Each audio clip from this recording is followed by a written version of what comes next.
तो जैसे मैंने बोला था कि अगर आपका डेफिनेशन हमारा डेफिनेशन अगर सिर्फ यही हो कि हिंसा सिर्फ यही है कि जिसमें हम किसी को डंडा, तलवार या गाली गलौज ऐसा नहीं करें, तो हमें इसके ऊपर हम खड़े नहीं उतर सकते, क्योंकि हमारा कोई अवतार, हमारा कोई महान शासक, हमारा कोई गुरु ऐसा है ही नहीं। तो हम वॉरियर की धरती है ये। छोटी सी एग्जाम्पल मेरे को अभी याद आ रही है कि गुरु गोविंद सिंह जब ये युद्ध में थे, तो उनके सामने एक छोटी सी मेरे को किस्सा है। अभी हिंसा को समझने के लिए आपको समझ आ जाएगा। जैसे औरंगजेब के साथ वो सारी जिंदगी लड़ते थे, तो लेकिन अगर उनका जफरनामा पढ़ो तो उनको औरंगजेब के साथ पर्सनली नफरत नहीं थी।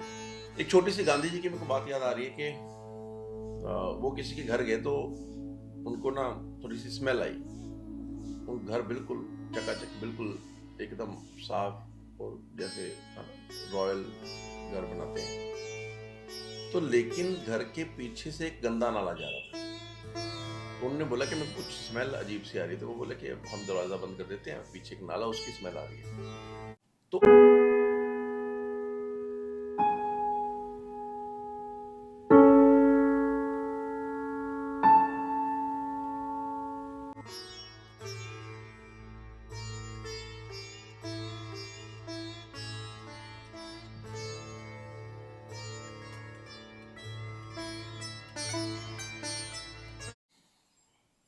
नमस्कार। आज हम योग दर्शन में यम को खत्म कर चुके हैं। एपिसोड ये 21 21वां है। और यम में जो 5 उसके पार्ट्स कह लो, या उसके 5 जो पिलर्स हैं, उसके ऊपर हमने बात किया। थोड़ा सा उसको फ्रेशन अप करते हुए फिर हम आगे चलेंगे नियम के ऊपर। यम जो है, यम वैसे तो कई टीकाएं ऐसी हैं, कुछ कमेंट्रीज ऐसी हैं, या योग के ऊपर जितने हमने कई भाष्य पढ़े हैं, कई जगह पे ऐसे लिखा रहता है यम के बारे में कि यम भी जैसे, मतलब इस तरह से उसकी लिखने का तरीका होता है कि जैसे यम भी एक तरह से वो जो करने वाली क्रिया है वो है। मतलब अगर अहिंसा है तो you should not do it बाहर का, लेकिन यम को जब आपको अच्छे से उसका सही असर मतलब सही है उसका अर्थ समझना है, तो आपको यम को देखना पड़ेगा एज अ साइकोलॉजिकल ट्रेट्स, जो कि अंदर को डायरेक्टेड है, बाहर को नहीं। तो जब आप अंदर को डायरेक्ट करके अहिंसा का शब्द का अर्थ ढूंढने की कोशिश करोगे, या फिर सत्य का शब्द ढूंढने की कोशिश करोगे अर्थ, तो आपके पास इन चीज़ों के अर्थ सही, या सही नहीं तो सही की तरफ जितना नज़दीक हो सके उतना आएंगे। तो मेरा कहने का मतलब ये है कि चाहे कहीं कहीं ऐसा लिखा रहता है कि यम भी कुछ रूल्स हैं, नियम भी कुछ रूल्स हैं, लेकिन मैं इसके अगेंस्ट ये यहाँ पे कहना चाहता हूँ कि यम को रूल नहीं देखना चाहिए। रूल जो है, जब हम क्योंकि रूल कहते हैं तो हमें ऐसा लगता है कि रूल का मतलब है कि कुछ कुछ इस तरह से काम जो आपको बाहर की तरफ करने हैं। तो यम का सही अगर अर्थ अब इतना चेंज कर लीजिए कि यम को देखते समय ये रखिए कि ये मन को चेंज करने, मन में आने वाले ट्रेट हैं। तो यम के जिस तरह से मैंने कमेंट्री यम के ऊपर की है, उसी के अर्थ की तरफ जाओगे आप। क्योंकि जैसे ही अगर अहिंसा एक शब्द है, या फिर अगर सत्य एक शब्द है, तो अगर आप अहिंसा सत्य को बाहर की तरफ देखकर, जो यम के पार्ट है उसको बाहर की तरफ देखकर उसका अर्थ ढूंढ लोगे, तो ऑब्वियसली आपके अर्थ वही लगेगा कि अहिंसा मतलब किसी को मारना नहीं। लेकिन अगर अंदर की तरफ देख के देखो अहिंसा का शब्द क्या है, तो अहिंसा का शब्द का जो अर्थ है वो आपके पास बड़ा सटीक आएगा। अब आप अहिंसा को क्रिया जैसे नहीं देख रहे, अब आप अहिंसा को देख रहे हो एज अ सीड, अंदर क्या बीज है जिससे हिंसा पैदा हो रही। तो जैसे मैंने बोला था कि अगर आपका डेफिनेशन, हमारा डेफिनेशन अगर सिर्फ यही हो कि हिंसा सिर्फ यही है कि जिसमें हम किसी को डंडा, तलवार या गाली गलौज ऐसा नहीं करें, तो हमें इसके ऊपर हम खड़े नहीं उतर सकते, क्योंकि हमारा कोई अवतार, हमारा कोई महान शासक, हमारा कोई गुरु ऐसा है ही नहीं हिंदुत्व, हम वॉरियर की धरती है ये। तो इसके ऊपर इस तरह से डेफिनेशन बनाएंगे तो फंस जाएंगे। तो और सही भी नहीं है, क्योंकि हमारा शस्त्र और शास्त्र, भारत की परंपरा का अगर मूल ढूंढना है, एक शस्त्र एक शास्त्र, ये दो के ऊपर भारत की जो सिविलाइजेशन है वो खड़ी हुई है। तो लेकिन शस्त्र जो है वो तभी उठाना है जब बिल्कुल आपको ये लगे कि अपनी सेल्फ डिफेंस में, या किसी निर्दयी के ऊपर, या किसी जो खुद के लिए स्टैंड खड़ा नहीं हो सकता, कोई कमजोर है, कोई है ना, इस तरह से कोई संत है कोई, या कोई बिल्कुल क्षतिग्रस्त कुछ लड़का है, आदमी है कुछ, उसके ऊपर जब आपको उसकी प्रोटेक्शन करनी है, उसको बचाना है, या फिर खुद की रक्षा करनी है, तो जो आपका हिंसा है वो मान्य है। एक तीसरा भी रास्ता है जिसमें हिंसा मान्य है, जब आपको धर्म की स्थापना करनी है, तो वो हिंसा नहीं कहलाएगी, क्योंकि आपका ये जो एक्ट है वो आउट ऑफ लव फॉर धर्म, love for your self respect, और लव फॉर दी जो जो बिल्कुल अपनी रक्षा नहीं कर सकते, स्त्री हो गई, बालक हो गए, कुछ कमजोर आदमी हो गए, सोसाइटी का कुछ कुछ कमजोर हिस्सा है वो हो गए, तो तब ये हिंसा नहीं है, तब आपका उनके प्रति, अपने प्रति या धर्म के प्रति प्रेम है। तो आप मन में नफरत रखे बिना सिर्फ डिफेंसिव डिफेंसिव जो भाव है उसी के कारण आप किसी के साथ युद्ध कर रहे हो। तो जैसे मैं छोटी सी एग्जांपल में कभी याद आ रही है कि गुरु गोविंद सिंह जब ये युद्ध में थे, तो उनके सामने एक छोटी सी मेरे को किस्सा है, अभी हिंसा को समझने के लिए आपको समझ आ जाएगा। जैसे औरंगजेब के साथ वो सारी जिंदगी लड़ते रहे, तो लेकिन अगर उनका जफरनामा पढ़ो तो उनको औरंगजेब के साथ पर्सनली नफरत नहीं थी। जफरनामे के बारे में कभी मौका लगेगा तो बात करेंगे, लेकिन मुझे ऐसे लगता है कि लिखकर ही किसी को मेंटली डिस्टर्ब कर देना, इतनी पावर हो लिखने में, और इस तरह से लिखा जाए कि वो पढ़ने वाले के पांव थिरक जाए, तो लेकिन अभी इतना ही बोलने से पूरा नहीं पहुंचेंगे हम वहां तक। कभी मौका लगेगी तो उसके ऊपर अच्छे से बात करनी पड़ेगी, कभी देखेंगे, मेरे ध्यान में है ये चीज़ें। वैसे तो बहुत कुछ किस किस पे बात करें, लेकिन देखते हैं, है ना, जैसे भगवान की मर्जी हुई, जिस तरह से जाएंगे देख लेंगे। लेकिन जफरनामा जो है, उन्होंने उसमें लिखा है कि मुझे तुमसे नफरत नहीं है। जब वजीर खान से लड़ाई भी हुई तो उन्होंने क्या बोला कि वैसे तो मैं सब में परमात्मा का ही अंश देखता हूं, लेकिन इस वक्त मेरे तीर के सामने किसी का अहंकार खड़ा है। इस भाव से युद्ध करना हम नहीं कर सकते।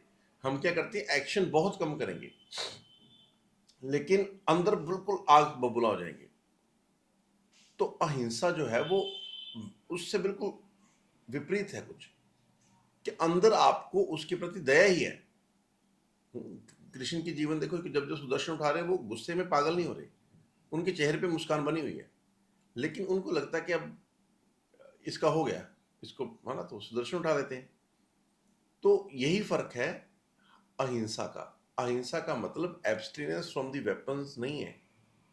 तो मेरे को लगता है कि यहां तक अब ये फर्क समझ लीजिए कि यम जो है वो अंदर को देखने की वाली चीज है। अब आएगा नियम, अब आप अंदर से आउटवर्ड डायरेक्टर होने वाले हो, ठीक है। तो यम और नियम को हम जब कवर करेंगे तो आपको ये दो पॉइंट दिमाग में रखने हैं कि यम जब भी देखना है अंदर को ढूंढने की कोशिश करनी है। सत्य ढूंढना तो अंदर ढूंढना, बाहर बोलने का सत्य नहीं है ये अंदर का सत्य है। तो अब बाहर की तरफ अब हम कन्वर्ट करने की कोशिश करेंगे। पहला है इसमें शौच। शौच के बारे में हमने पहले ही बात किया कि जब हम धर्म के लक्षण पढ़ते हैं, 10 लक्षण पिछली वीडियो में शायद था, हाँ नहीं, दो दो तीन वीडियो पीछे देखना पड़ेगा, जब हमने धर्म के लक्षण बोले, शायद वो होगा 17th एपिसोड। तो उसमें हमने 10 लक्षण जो धर्म के बोले थे, 18th एपिसोड में आपको मिल जाएगा धर्म के लक्षण। तो उस धर्म के लक्षण जो 10 है उसमें यम भी है और नियम भी है। तो अब हम बात करें कि शौच के ऊपर। शौच है क्लीनलीनेस। एक छोटी सी गांधी जी की मेरे को बात याद आ रही है कि वो किसी के घर गए तो उनको ना थोड़ी सी स्मेल आई, वो घर बिल्कुल चकाचक, बिल्कुल एकदम साफ और जैसे रॉयल घर बनाते हैं। तो लेकिन घर के पीछे से एक गंदा नाला जा रहा था। तो उन्होंने बोला कि मेरे को कुछ स्मेल अजीब सी आ रही है। तो वो बोले कि हम दरवाज़ा बंद कर देते हैं, पीछे एक नाला, उसकी स्मेल आ रही है। तो उन्होंने बोला कि इससे तुम्हारा सॉल्यूशन नहीं होगा। सोच जो है वो शुरू होगी तो आपके अंदर से, फिर जाएगी बाहर कपड़े में, अंदर से मतलब शोधन हो गया किसी तरह से। आयुर्वेद में हम करते हैं बड़े अच्छे से, चाहे वो पंचकर्म में हो जाए या स्नेहन स्वेदन, जो भी हम करते हैं, तो वो आंतरिक शोधन है। औषध से भी होता है, दवा से भी होता है। खैर अभी उसके ऊपर हम बात नहीं करें। तो आंतरिक शोधन हो गया, फिर विचारों का शोधन, वो यम कर देगा आपको। यम विचारों का शोधन भी है।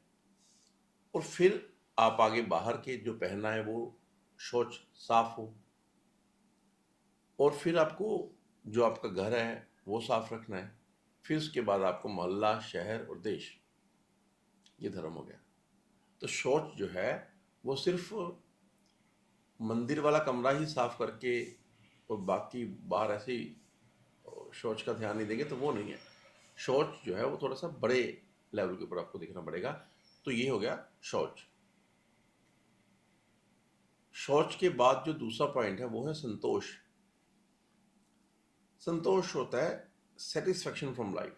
आज के समय में हमें संतोष की ही प्रॉब्लम है। मतलब कि आपके पास, देखो मैं कई बार बोलता हूँ, इसको ध्यान से समझ के देखना, कि अगर मैं आज से 600-700 साल पीछे चले जाऊं, तो उस समय जो राजा भी होगा ना, तो वो क्या अफोर्ड करेगा, 2-3 सेवादार आसपास जो उसको हवा दे रहे होंगे बड़े बड़े पंखों से, है ना। आप कपड़े के रेशम के होंगे, गद्दी थोड़ी कंफर्टेबल होगी। लेकिन सोच के देखो कि क्या राजा अगर चाहता तो आज की जैसे एयर कंडीशनड रूम बना सकता था। वो तो हवा महल बनाते थे ना, मतलब इस तरह से बनाए आर्किटेक्ट, इस तरह की हवा ज़्यादा से ज़्यादा गुजरे तो ठंडा रहे। वो थोड़ा सा घर अंदर ही, महल के अंदर थोड़ा सा तालाब बना लेंगे। लेकिन क्या तालाब का पानी गर्मी में भी ठंडा कर सकते हैं टेम्परेचर रेगुलेटर के साथ? तो जो फैसिलिटीज़ आज से 500-600 साल पहले, अगर उनके पास, अगर वो बहुत अमीर थे तो घोड़ा अच्छा होगा। लेकिन हम आज यहाँ पे मिडिल क्लास आदमी भी है जो वो कार पे जाएगा 100 की स्पीड पे, रोड्स बनी हुई हैं। तो इजंट इट अल्ट्रा लग्जरी अगर उनकी नज़र से देखी जाए तो, और वो मिडिल क्लास अफोर्ड कर पा रहा है। तो लग्जरी जो है वो हमारे दिमाग में है। हम बिना बात के किसी और को देख के खुद को ऐसे सोचने लग जाता है कि पता नहीं हमारा तो कितना स्ट्रगल है लाइफ में। अगर ध्यान से समझना है तो ये देखो कि जो आप लाइफ जी रहे हो इस समय, ये भी कम नहीं है। कबूतर जो है वो उसकी पाँव में बांध कर कोई मैसेज भेजना, और पता नहीं कबूतर भटक जाए किसी और को दे दे, तो वो भी संभावना रहती होगी, मेरे को तो ऐसा लगता है। फिर वापस आएगा, आया नहीं आया, रास्ते में किसी ने उसको शिकार से मार दिया तो क्या करेंगे? तो वहाँ से अब आप अपने मोबाइल फ़ोन में, लैपटॉप में ये वीडियो देख रहे हो, तो एवोल्यूशन तो कितना हो गया। लेकिन क्या हम इनकी वैल्यू कर पा रहे हैं? क्या हम इसके कारण खुद को संतोष दे पा रहे हैं? क्या अरे नहीं, बहुत है, अच्छा हुआ हम इस समय में आए, हमें आदत पड़ गई है रोने की। तो संतोष नहीं है हमारे पास, हम जो भी अचीव कर लेते हैं हम खुश नहीं हो पा रहे उससे। तो ये एक दूसरा पॉइंट है कि अगर आपको पतंजलि के रास्ते में जाना है तो पहले संतोष पैदा करना पड़ेगा। और संतोष जो है वो बिना यम के, बिना मेंटल एट्रीब्यूट को चेंज किए नहीं बनेगा। अगर आपके मन में हिंसक, आपको किसी की दिमाग में चिढ़ रही है, जो मैंने संतोष की, सॉरी, अहिंसा की डेफिनेशन बताई यम में, अगर उसको ध्यान से समझो तो थोड़ा सा मन टिक जाता है। क्योंकि जब आप किसी को अपने से अलग समझोगे तो नफरत हो जाएगी, नफरत हो जाएगी तो वो आग आपके अंदर पैदा हो जाएगी। तो इस तरह से आप संतोष से चूक जाओगे। तो एक्चुअली यम और नियम है तो एक ही, एक दूसरे के कारक हैं, लेकिन अलग इसलिए किया है कि यम इज इंटरनल और नियम इज आउटसाइड। ऐसे कह दीजिए कि यम जो है वो आपका खुद से बातचीत है, और खुद को आप अपनी ही नजर में कैसे हो, दैट इज यम। और समाज आपको कैसे देख सकेगा, दैट इज नियम। अरे अलग अलग तरीके के डेफिनेशन है, क्योंकि मैं उसको 5-6 तरह से बताने की कोशिश करूँ ताकि पांचों 6 रास्ते से आप सेंटर में पहुंच के उसका सही अर्थ अपने दिमाग में बना लीजिए। तो यम हो गया और नियम हो गया। सॉरी, नियम का दूसरा पार्ट है संतोष, वो चल रहा है, ठीक है। तो संतोष जो है वो सेटिस्फेक्शन है। सेटिस्फेक्शन कैसे आएगी? अगर हमने घोड़े से एवोल्यूट करके इलेक्ट्रिक कार तक पहुंच गए जो 150-200 की स्पीड पे चलेगी, हवाई जहाज बना लिए, है ना। तो अच्छा, अकबर के पास कितने पैसे होते कि वो हवा में उड़ सकता, हवाई जहाज जैसे उड़ के यहाँ से 10-12 घंटे की फ्लाइट लेता ऑस्ट्रेलिया पहुंच जाता। या ऑस्ट्रेलिया जाना होता तो कैसे जाता वो? तो इन चीज़ों को समझ के देखो तो संतोष पैदा होना शुरू हो जाएगा कि बहुत कुछ तो ठीक ही है आज के समय में। तो ये दूसरा जो शब्द है संतोष, ये कुछ और नया हासिल करने से नहीं आएगा। संतोष तब आएगा जो आपके पास पहले से है, उसको अब एक नई नज़र से देखना। मैं यकीन से कह सकता हूं जो भी सुन रहा है, आपके पास संतोष को पैदा करने की एक नहीं 10-15-25 कारण तो आराम से होंगे। लेकिन हमारा क्या है, सिस्टम के आदमी की फितरत ऐसे है कि हम ना बुरी चीज को जल्दी से देखते हैं। Psychologically we are train to survive, और सर्वाइव के लिए हम थ्रेट और खराब चीज को देखते हैं। तो इसलिए वो एवोल्यूशनरी डिफॉल्ट है, हम एक, है ना, सेटिंग है, डिफॉल्ट सेटिंग है। लेकिन it is a fault now कि हम अच्छा चीज़ बिल्कुल भी देख नहीं पा रहे, ये भी एक प्रॉब्लम है। तो अब आ गया संतोष। संतोष के बाद जो तीसरा है, दैट इज, हमने पहले से बात कर ली थी इसके ऊपर, तपस। तपस, मैं फिर से इसको रिपीट कर दे रहा हूं यहाँ पे। तपस ये नहीं है कि आप किसी, है ना, संत की पोज में खड़े हो या एक टांग पे खड़े हो गए हो तो तपस्या हो रही है, जिस तरह से मैंने देखा भी था। तपस यही है कि किसी एक काम को लगातार लंबे समय तक करते रहने की कोशिश, इस भाव से कि आपके अंदर खूबसूरती बची रहे। मतलब मैं अगर पढ़ रहा हूँ तो मैंने बहुत सारे लोगों को ऐसे कहते सुना कि अभी क्या फ़ायदा इतना पढ़ने का। पढ़ने का फ़ायदा, आप रेपिस्ट हो के मोहब्बत, मतलब आप हर चीज़ में नफ़ा देखोगे अपना। खुद को बड़ा करना, खुद को कुछ जानना, कुछ कुछ सीखना, इसका फ़ायदा भी दे अलग से। सीखना अपने आप में मुकम्मल होना चाहिए एक्चुअली। और जिस दिन आप सीखने को ही एम बना लोगे, उसी दिन सीखने के फायदे भी निकल जाएंगे। लेकिन जब तक आपकी आंख फायदे के ऊपर है, कुछ सीख नहीं सकोगे, क्योंकि आपका एम अभी सीखना नहीं है, सीखने के बाद मिलने वाला जो बेनिफिट है उसके ऊपर है। तो इसलिए सीखने की क्रिया से चूक जाओगे। अब आपका जो साध्य है, अब आपका जो एम है, वो सीखना नहीं है। अब आपका एम है सीखने के बाद जो भी होगा आपके साथ घटेगा, आपको लोग स्पेशल फील करने लग जाएंगे, आप बड़े पैसे कमा लोगे, कुछ इस तरह का। ये मेरे को ऐसा लगता है कि ये एक आशिक की अप्रोच नहीं है, ये एक रेपिस्ट की अप्रोच है।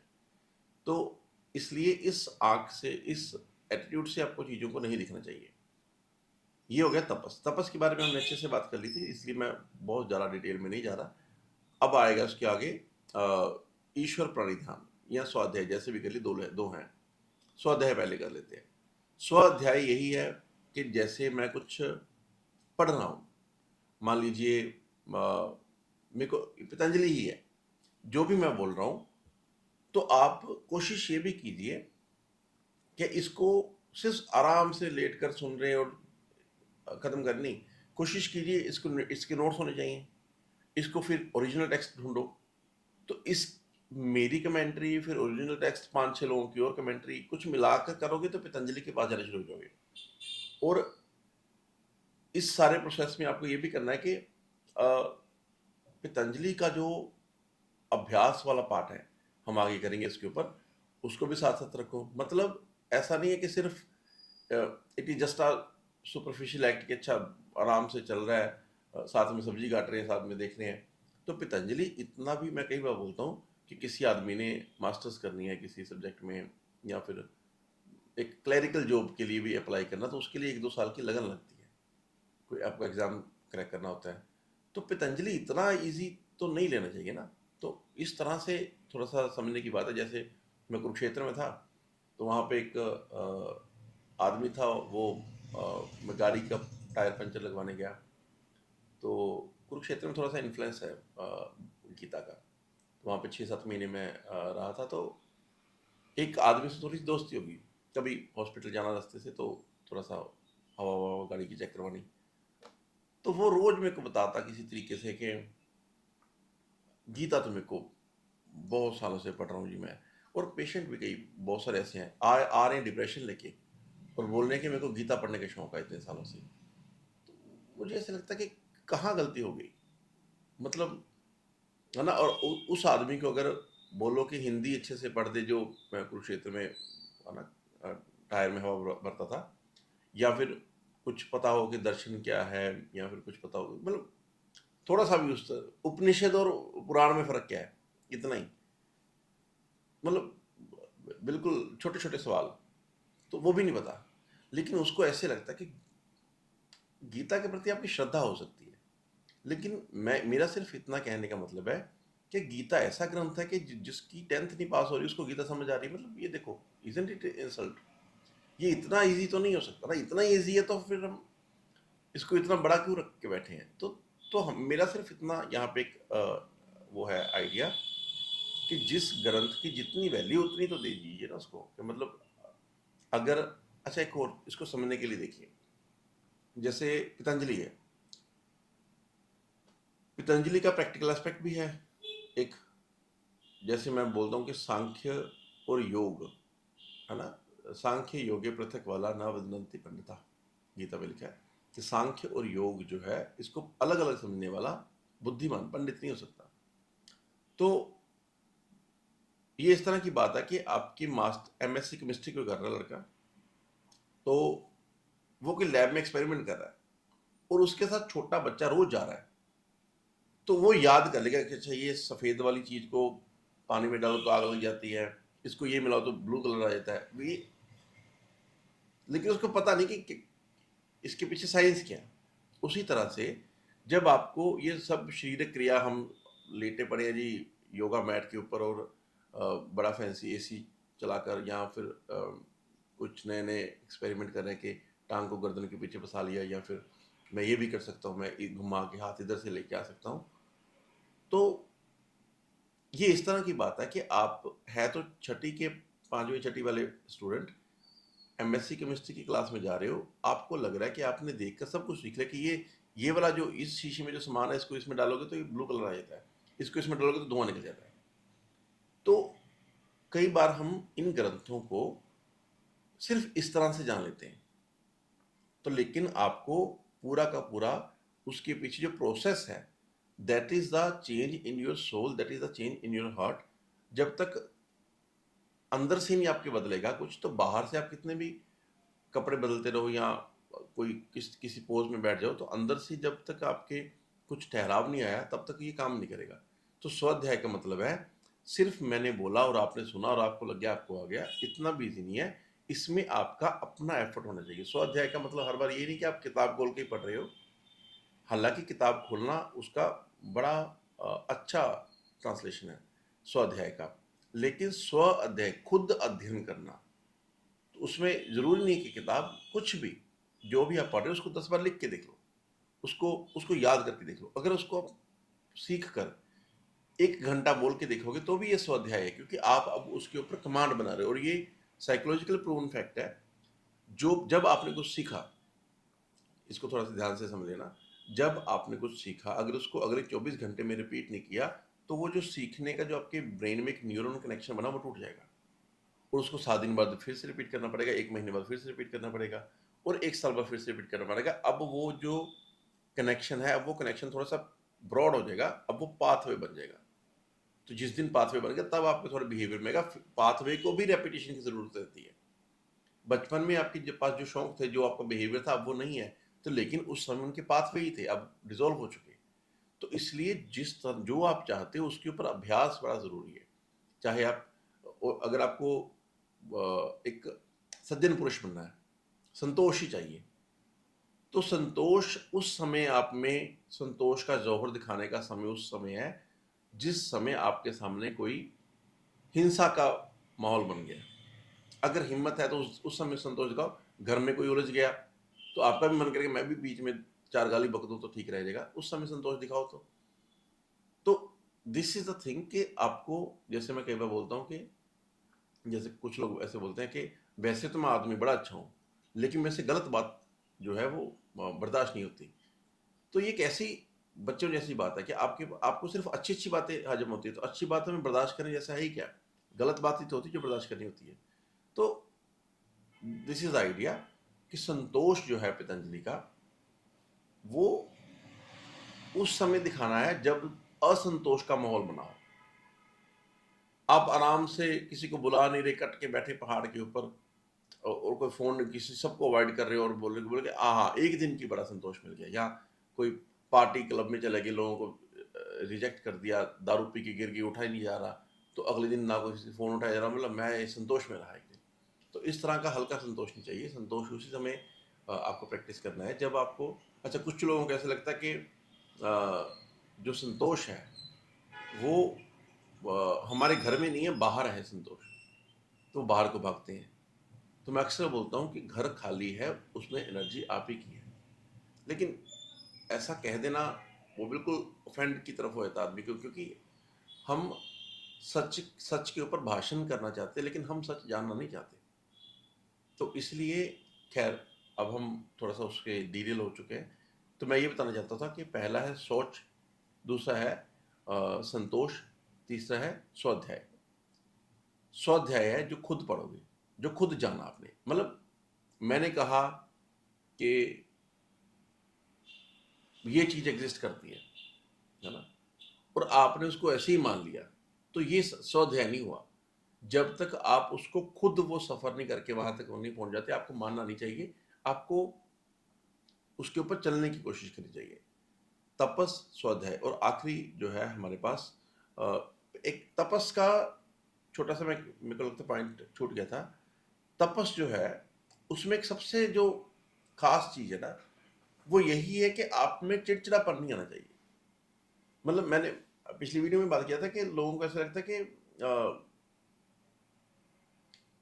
एक चीज को जिद से रो रो के वेट कर रहे हैं कि मतलब 6 साल आपने किसी चीज का वेट किया और 6 साल रो ही रहे हो, तो आपको लगता है कि मैंने बड़ी स्ट्रगल की। स्ट्रगल नहीं, ये नहीं है।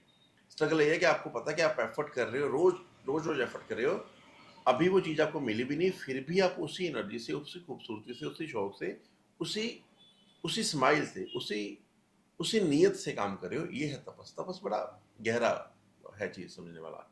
अच्छा, अब आप इतना काम करोगे कि यम करोगे पूरा फॉलो, नियम भी सारे फॉलो करोगे, तो आपको लगेगा कि यू आर समथिंग। आप साधारण आदमी तो नहीं हो सकते, क्योंकि लोग कितने हैं बाहर जो, इनको बेचारों को यम नहीं पता, इनको बेचारों को नियम नहीं पता, मैं तो सब फॉलो कर रहा हूँ। या फिर ऐसे सोच सकते हो कि ये बेचारे, इनको क्या पता कि पतंजलि क्या है। हमने एक सीरीज सुनी है बड़ी लंबी पतंजलि की, हमें अच्छे से ज्ञान है।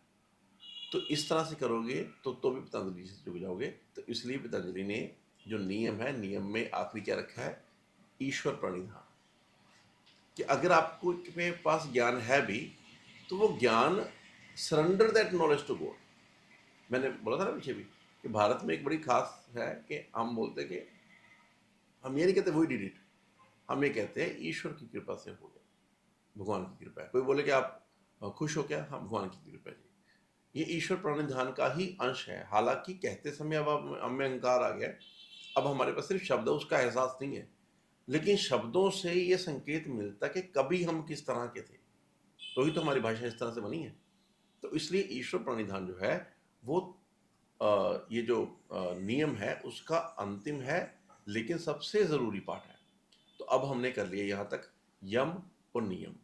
कल हम आगे चलेंगे, तब तक के लिए आपको सिर्फ इतना ही एक वो रिमेम्बरेंस देना चाहता हूँ कि आपको सिर्फ ये करना है, हम आगे चले इससे पहले, कि यम को अंदर की तरफ देखकर अपने आप में ढूंढने की कोशिश करो कि कहाँ है इसके बीज, और नियम को बाहर देखने की कोशिश करो। यम अंदर, नियम बाहर, यही सूत्र याद रखना। फिर हम कल आगे चलेंगे। Thank you.